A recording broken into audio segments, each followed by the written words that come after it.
Nang Diyos ay pumasok sa bagong langit lupa, sa Kanya inihayag isa pang parte ng luwalhati niya.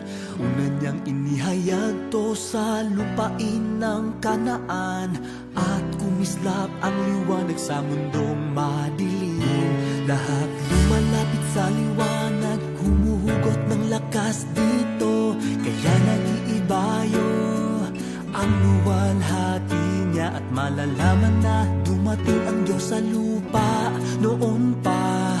Mula Israel hanggang silangan, dalang luwalhati niya.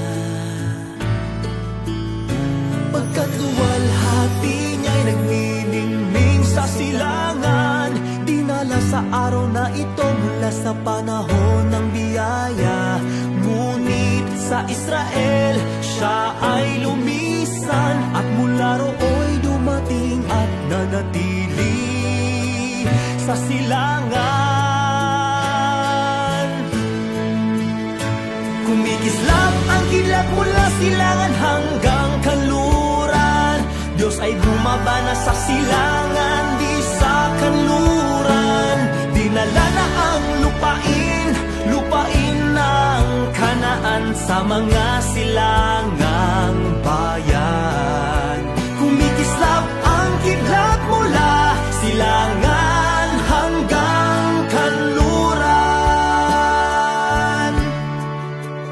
Pagliwanag sa silangay unti-unting pumuputi, kadiliman sa lupa ay magiging liwanag. Malalamang noon panlisan ng Diyos ang Israel, at bumabangong muli sa silangan sa panahong ito. Minsan nang bumaba ang Diyos sa Israel, nilisan ang lupain iyon ng maglaon. Pagkat ang gawain niya'y namumuno sa buong sansinukob, di na siya muling maisisilang sa Israel. Kumikislap ang kidlat mula silangan hanggang kanluran. Diyos ay bumaba na sa silangan, di sa kanluran.